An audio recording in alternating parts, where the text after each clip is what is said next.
네, 이해찬 당대표의 개선으로 더불어민주당 제35차 확대 간부회의를 시작하겠습니다. 제35차 확대 간부회의를 시작하겠습니다. 네, 이해찬 당대표의 발언이 있겠습니다. 예, 회의에 들어가기 전에 어제 한 언론에서 우리 당이 노태우 전 대통령의 아들 노재현 씨를 영입하기로 했다는 보도가 있었는데 이건 전혀 사실이 아닙니다. 지금 우리가 인재 영입 작업을 하고 있는데 거기에 교란을 시키려고 하는 그런 가짜 뉴스가 지금 나오기 시작하기 때문에 우리 확대 간부의 당직자 여러분들은 그런 거에 동요되는 일이 없도록 대응을 해주시기를 바랍니다. 12월 말에 선거법하고 공수처법을 시작으로 해서 올해일에는 검경 수사권 조정 법안과 유치원 3법까지 입법을 완료를 했습니다. 20대 국회가 가장 실적이 저조한 국회라는 평을 많이 받았는데 사실은 20대 국회에서 한 일들이 굉장히 중요한 것들을 마무리를 했습니다. 대통령 탄핵을 했고 또 오랜 수건이었던 공수처법을 만들었고 선거법도 개정을 했고 여러 가지 법률들을 다 만들었습니다. 특히 검경 수사권 조정이라는 아주 어려운 난제였는데 그 부분까지 다 했기 때문에 처리한 법률의 숫자는 적을지 몰라도 결과적으로 보면은 우리 사회를 한 단계 더 발전시킬 수 있는 중요한 법들이 20대 국회에서 잘 마무리됐다는 점을 다시 한번 말씀을 드리겠습니다. 이제 총선이 얼마 안 남았습니다. 89일밖에 안 남았는데 공관위가 이제 출범을 함으로써 공천심사 국면에 들어가기 시작을 하겠습니다. 다음 주 월요일인 20일부터 28일까지 출마할 후보자 공모를 실시를 합니다. 공천이 투명한 공천이 총선 승리 지름길입니다. 출마하려는 모든 예비 후보가 이의를 제기할 수 없는 공천을 하도록 그렇게 하겠습니다. 인재 영입과 총선 공약 발표 역시 착실히 진행이 되고 있습니다. 이번 일요일 날 10호 영입 인사를 이제 발표를 하게 되고 지금까지 10분들이 함께 행사를 하게 됩니다. 그리고 공약은 이번 주에 하나 발표했고 일주일에 하나씩 차근차근히 발표해 나가도록 하겠습니다. 재작년 12월에 28년 만에 전면 개정된 산업안전보건법 일명 김영균법이 시행이 되기 시작을 했습니다. 잘 아시는 것처럼 김영균법은 화력발전에서 일하던 고 김영균 씨의 안타까운 사고를 계기로 해서 제2의 제3의 김영균을 막고자 민주당이 적극 추진해서 만든 법입니다. 그동안 당정은 산업 현장의 안전을 강화하기 위해서 집중 대책을 세워서 이행을 했습니다. 다행히 작년에 산업재해 사망자는 855명으로 통계가 작성된 1999년 이래로 가장 낮게 집계되었습니다. 이제부터 본격적으로 산업법이 진행되는데 노동자가 보다 안전하고 건강하게 일할 수 있는 작업장을 조성하는 데 큰 역할을 하도록 노력을 하겠습니다. 이상입니다. 네, 다음은 이인영 원내대표의 발언 있겠습니다. 어제 우리 ICT의 산실인 대덕단지에서 과기정통부 대통령 신년 업무 보고가 있었습니다. 혁신성장의 중요성을 감안해서 23개 정부 부처 가운데 과기정통부 업무 보고를 가장 먼저 시작했습니다. 세계는 이미 인공지능이 미래경제를 주도할 것이라고 보고 구군을 건 데이터, 인공지능 혁명을 추진하고 있습니다. 미국, 중국이 앞서 나가고 있고 우리가 힘겹게 뒤를 따르고 있습니다. 이 디지털 전쟁에서 승리하는 나라가 미래 세계 경제의 패권국이 될 것이라는 사실에 이의를 제기하는 사람은 아무도 없습니다. 디지털 혁명에 과감히 구군을 걸어야 합니다. 우리는 90년대 후반 미래를 내다보고 초고속 인터넷 통신망을 깔고 IT 벤처붐을 조성했습니다. 그때 우리가 한 발 앞서 나아간 것이 지난 20년간 우리 경제의 밑거름이 되었습니다. 그때 미래를 바라보는 해안으로 한 발 앞서서 준비하지 않았다면 오늘의 우리는 없었을 것입니다. 훨씬 더 과감하고 공격적인 정부 정책이 필요합니다. 정부는 신년 업무 보고 내용에 머무르지 말고 훨씬 과감한 디지털 혁명에 나서줄 것을 요청드립니다. 이미 우리는 한참 뒤떨어진 후발주자가 되고 있습니다. 디지털 경제로의 과감한 전환과 신속한 이행을 다시 한번 강력하게 주문합니다. 첨예한 기술 경쟁에서 2등은 아무런 의미가 없습니다. 데이터, 인공지능 선진국인 미국, 중국을 추월할 공격적인 국가 전략을 필요로 합니다. 민주당도 디지털 혁명에 우리의 운명을 걸게 했습니다. 새해에는 지난 IT 벤처붐을 능가하는 새로운 디지털 혁명에 불을 붙이겠습니다. 대한민국의 미래를 위해서 당정이 함께 힘을 모읍시다. 한미 방위비 분담금 협상이 합의점을 찾지 못해서 매우 안타깝습니다. 양국이 공감대를 넓히고 있는 점은 고무적이지만 여전히 입장차를 극복하고 있지 못해서 국민의 걱정도 커지고 있습니다. 언론 보도대로 미국이 주한미군의 훈련 비용이나 순환 비용 등을 요구하고 있는 것이라면 이는 지나친 요구입니다. 70년 가까운 한미 동맹의 가치는 매우 소중합니다. 그러나 동맹에게 일방적 부담을 강요하는 것은 동맹의 근간을 위협하는 일입니다. 무리한 분담금 요구로 한미 동맹을 위태롭게 하는 일이 없어야 한다는 점을 분명히 말씀드립니다. 우리 국민의 92%가 한미 동맹을 지지하지만 미국의 방위비 증액 요구는 94%가 부정적 의사를 나타냈습니다. 지난해 말 미국 측 싱크탱크의 하나가 진행했던 여론조사의 결과입니다. 방위비 인상과 관련해 무엇보다 중요한 것은 미국 정부가 납득할 만한 인상 근거를 제시할 수 있어야 한다는 점입니다. 합리적인 인상과 분담의 과정이 꼭 되어야만 합니다. 미국 정부는 자국의 이익을 앞세우는 분담금 논의에서 벗어나서 동맹의 가치를 먼저 생각해 주길 요청합니다. 그리고 미국 정부의 합리적인 태도 전환을 정중하게 요구합니다. 이상입니다. 네, 다음은 박주민 최고위원의 발언 있겠습니다. 예. KBS가 어제 론스타 관련된 보도를 했었는데 내용 자체가 상당히 충격적이었습니다. 다 아시겠지만 론스타는 2003년에 외환은행 지분을 51% 인수했다가 2012년에 하나은행에 매각하면서 막대한 차익을 남겼는데요. 이러한 론스타가 2012년에 우리 정부를 상대로 우리 정부가 론스타의 외환은행 지분 매각에 대한 승인을 고의로 지연해서 손해를 보았다면서 약 한 5조 3천억 정도를 배상하라는 소송을 제기해서 현재 진행 중입니다. 근데 만약 그 론스타가 산업자본 즉 비금융 주력자라면 애초에 이 론스타가 외환은행의 지분을 인수하고 보유했던 것 자체가 불법이기 때문에 우리 정부를 상대로 한 소송 자체가 성립할 수가 없게 되는 것입니다. 그런데 어제 KBS의 보도를 보면은 금융당국이 론스타가 비금융 주력자라는 사실을 충분히 알 수 있었던 것으로 보입니다. 2008년도에 론스타가 금융위에 제출한 자료에도 비금융 주력자임이 드러나 있고 2011년에 일본에 한 3조 7천억 상당의 골프장을 보유한 사실이 드러나서 법원이 론스타가 산업자본이다라고 판시한 바도 있다는 것입니다. 그럼에도 불구하고 금융당국은 이 론스타와의 소송에서 론스타가 비금융 주력자임을 적극적으로 주장하지 않거나 더 나아가서는 이런 주장을 포기한 것 아닌가 하는 의혹을 어제 보도에서는 제기했는데요. 이 부분과 관련된 의혹이 있다면 좀 제대로 밝혀지는 것이 필요하다고 생각합니다. 구체적인 방법은 좀 더 고민해 보도록 하겠습니다. 4인 이상 자녀 출산 시 모친의 평생소득세 면제, 40세 이전이고 초혼인 여성에게는 저리에 31,500유로의 정부 대출. 이 정도 금액은 이제 헝가리에서는 평균적인 주택 가격에 상당한다고 합니다. 그리고 2인 이상 자녀를 가진 가족의 내 집 마련을 위한 대출 제도 확대.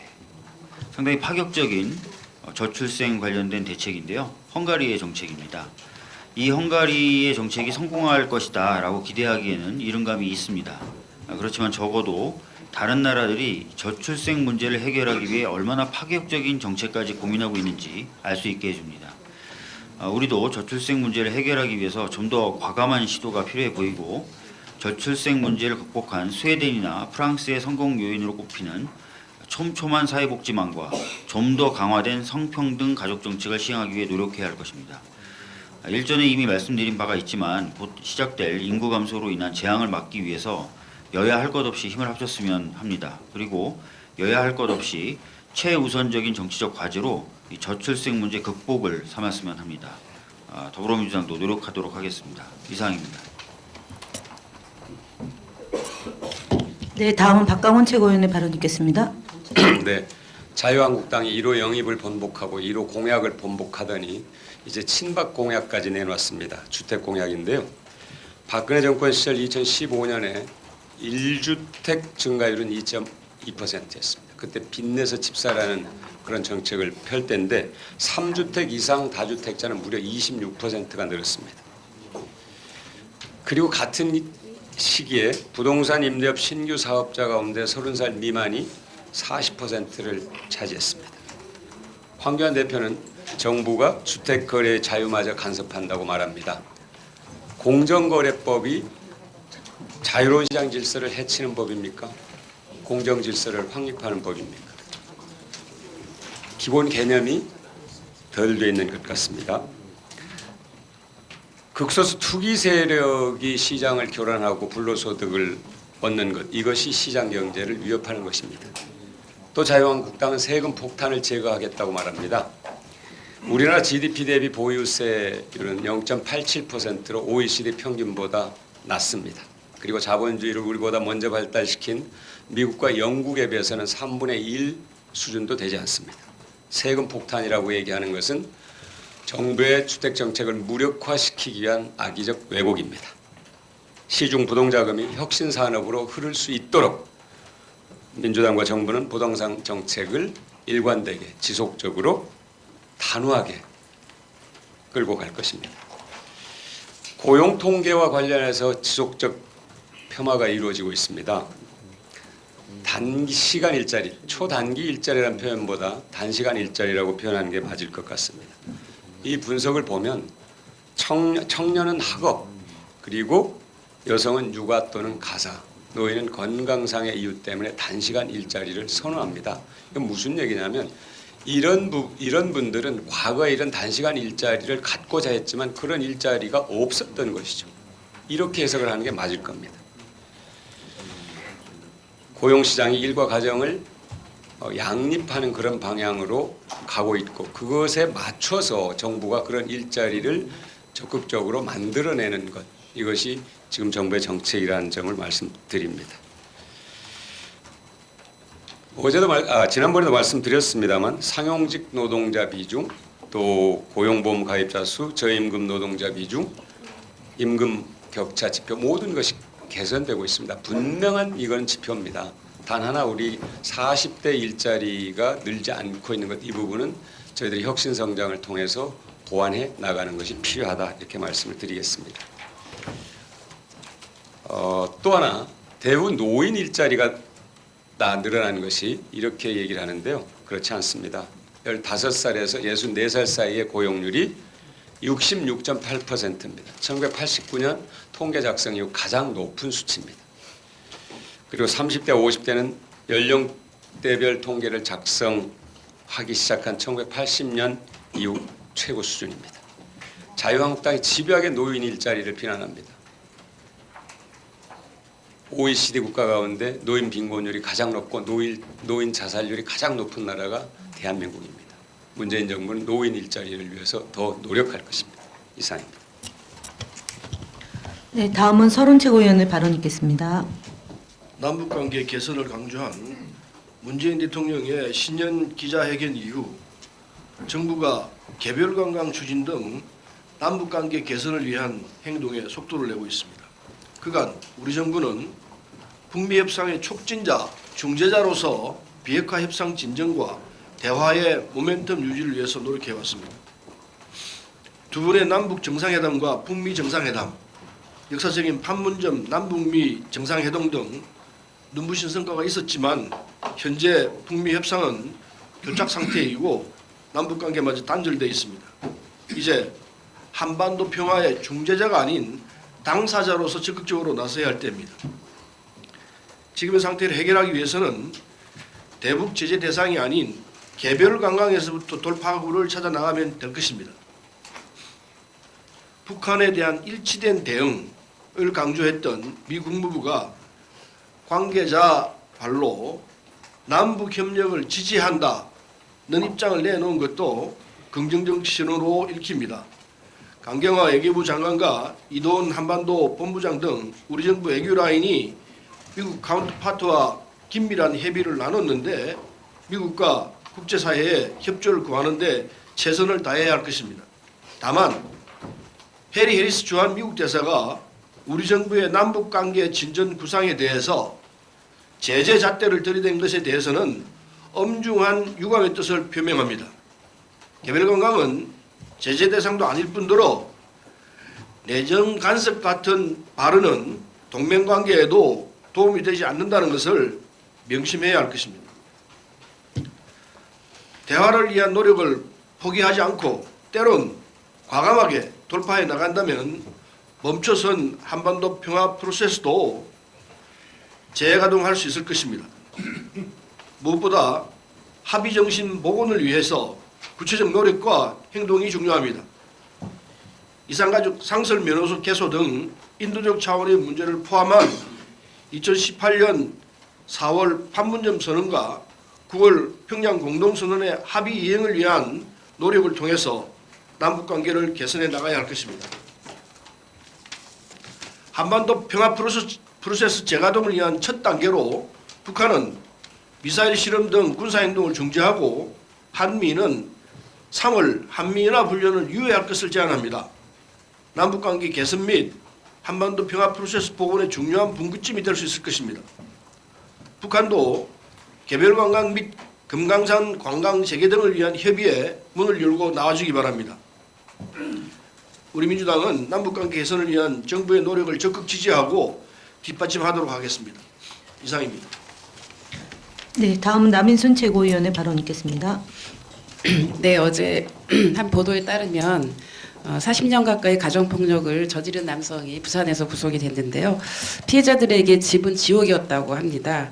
2018년 한 해 동안 경찰에 접수된 가정폭력은 24만 건에 이르지만 이 가운데 수사가 진행된 사건은 4만 건, 불과 17%밖에 안 됐습니다. 경찰에 알려도 해결되지 않는 이런 현실을 그대로 보여줍니다.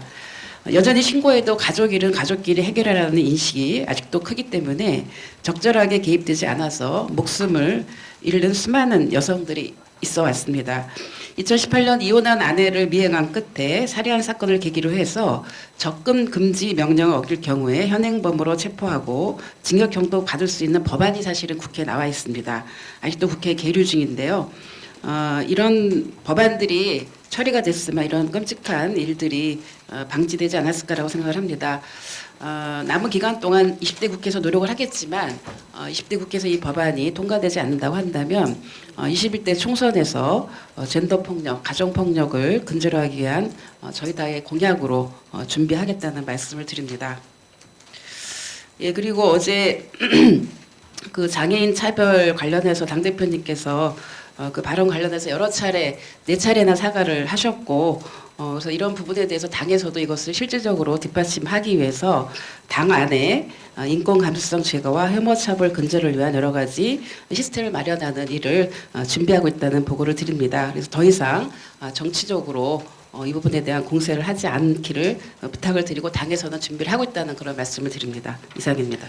네, 다음은 이수진 최고위원의 발언 있겠습니다. 20대 국회는 개혁법안, 민생법안, 예산법안을 200여 개에 달하는 법률들이 자유한국당의 비협조를 뚫고 4+1 여야 정당 간의 협치와 합의로 처리하는 큰 업적을 남겼습니다. 이제 3달도 채 남지 않은 4.15 총선에서 더불어민주당은 나라다운 나라, 포용, 혁신, 공정, 평화로운 나라를 위해 국민의 편에 서서 열심히 일하는 국회의원 후보를 선출하고 국민의 심판을 겸허히 받도록 노력해 나갈 것입니다. 한 가지 더 말씀드리겠습니다. 일자리는 모든 국민이 관심을 가지고 있습니다. 통계청에서 고용지표를 발표했습니다. 청년 실업률도 1989년 집계 이후 가장 낮은 최저를 기록했다고 합니다. 지난해 12월 취업자 수는 51만 6천 명에 늘면서 5년 4개월 만에 최대 증가폭을 기록했고 고용보험 피보험자 규모도 12년 만에 최대 폭입니다. 이와 같이 정부는 꾸준히 그리고 좋은 일자리 창출을 위해 노력을 기울이고 있습니다. 제조업이 어려움을 겪게 되면서 극복할 수 있는 부분과 또 이에 채울 수 있는 신산업 성장으로 일자리 창출도 눈여겨 봐야 될 부분입니다. 우리나라 대부분의 일자리는 민간에서 책임지고 있는 만큼 민생 안정을 위해 정부가 기울이고 있는 좋은 일자리 창출에 대한 노력도 민간에 계속해서 확산되길 바랍니다. 이상입니다. 네, 다음은 이영석 최고위원의 발언 있겠습니다. 예, 박주민 최고의 언급이 있었습니다만 최근 론스타 사태와 관련한 KBS의 보도에 따르면 2003년 외환은행 매각과 관련해서 우리 금융당국은 BIS 비율 예외 조항을 이용 론스타의 외환은행 헐값 매입을 용인해 주었으며 더 나아가 최소한 2008년 이후에는 론스타가 대주주 자격이 없는 산업자본임을 확인할 수 있었음에도 불구하고 2012년 매각 시점까지 대주주 적격성에 대한 심사를 단 한 번도 하지 않았다고 합니다. 최근 블랙머니라는 영화로 실사화된 론스타 게이트 사건은 지난 2003년 미국계 사모펀드 회사인 론스타가 외환위기로 부실해진 외환은행을 1조 3천억이라는 헐값에 사들여서 2012년에는 하나은행에 4조 6천억에 되팔아서 막대한 이익을 챙긴 사건입니다. 관련 전문가들의 견해에 따르면 이런 일들이 가능했던 것은 일명 모피아로 불리는 경제금융 관료들의 묵인 내지 결탁이 없이는 불가능한 일이라고 합니다. 론스타 사태는 아직도 진행형입니다. 론스타는 그 막대한 수익에도 불구하고 우리 정부를 상대로 5조 원대의 투자자 국가 간 소송을 제기한 상태입니다. 사법당국은 이제라도 론스타 사태와 관련한 금융 관료들에 대한 철저한 조사와 수사를 통해서 이 사상 초유의 금융게이트 사건에 대한 철저한 진상 규명과 함께 책임자 처벌이 이루어질 수 있도록 최선을 다해 주실 것을 촉구합니다. 네, 다음은 전영기 전국대학생위원장의 발언 있겠습니다. 안철수의 정계 복귀는 국민을 위한 새 정치입니까? 경제적 이득을 위한 새 작전입니까? 오는 19일 철새정치의 대부 안철수 국민의당 전 대표께서 정계 복귀를 위해 귀국하신다고 합니다. 1년 4개월 만에 유학의 길을 마치고 낡은 정치 바이러스를 잡기 위해 돌아온다고 선언했습니다. 언론에서는 연일 안철수의 정기 복귀를 주목하고 있습니다. 동시에 증권가에서는 안철수 연구소의 주가가 23.66%나 급등했다고 말합니다. 매 선거철 되면 일명 정치 테마주는 늘 화두가 됩니다. 그 때문에 공직자들은 이와 관련된 부당이득이나 의혹이 발생하지 않도록 세심하게 최선의 노력을 다하고 있습니다. 하지만 안철수 전 대표는 오히려 이런 부분들을 조장하는 것은 아닌가 싶은 의심이 듭니다. 2012년 대선 당시 안랩의 주가는 전년 대비 자그마치 10배 이상 상승하며 개미 무덤이라는 표현이 등장할 정도로 심각한 주식 문제를 발생시켰습니다. 2017년 대선에도 2018년 3월 서울시장 출마 때도 그랬으며 2020년 또다시 안철수의 정계 복귀 선언으로 개미 무덤 문제가 되풀이되고 있습니다. 정치인으로서 자신의 테마주가 떠오르는 것은 떼놓을 수 없는 일입니다. 하지만 안랩의 최대 주주는 안철수 전 대표 자신이고 또 측근들입니다. 자신의 정치적 행위로 재산을 부풀리는 것과 다르지 않습니다. 국민을 위한 공직자가 되고자 한다면 이제는 정치를 자신의 재산 취득을 위한 도구로 쓰는 관행은 끊어내야 합니다. 안철수 전 대표께 묻겠습니다. 재산의 절반을 사회에 환원한다며 설립한 동그라미 재단과 이명박 전 대통령이 설립한 청계재단이 무엇이 다릅니까? 자신의 이익이 최우선인 모습을 보면 제 눈에는 아직도 유학 다녀온 MB 아바타입니다. 이제라도 국민들께 진정성 있는 모습을 보여주십시오. 그만 괴롭히라고 실망이라고 말하기 전에 더 이상 그런 모습을 보고 실망하는 국민이 나오지 않게 자신을 성찰해 주시길 바랍니다. 이상입니다. 네, 다음은 문상필 전국장애인위원장님의 발언 있겠습니다. 위원님께서도 말씀해 주셨습니다만 더불어민주당의 이번 대책이 전국의 많은 장애인들과 수많은 장애인 당원들에게 아픔을 달래고 희망을 주는 진정성 있는 대책이 되리라 확신합니다. 덧붙여서 몇 가지만 더 제안드리자면 재발 방지를 위한 약속과 당 지도부를 포함한 전 당직자와 총선 출마자에 대한 장애 인권 교육을 의무화할 것을 제안드립니다.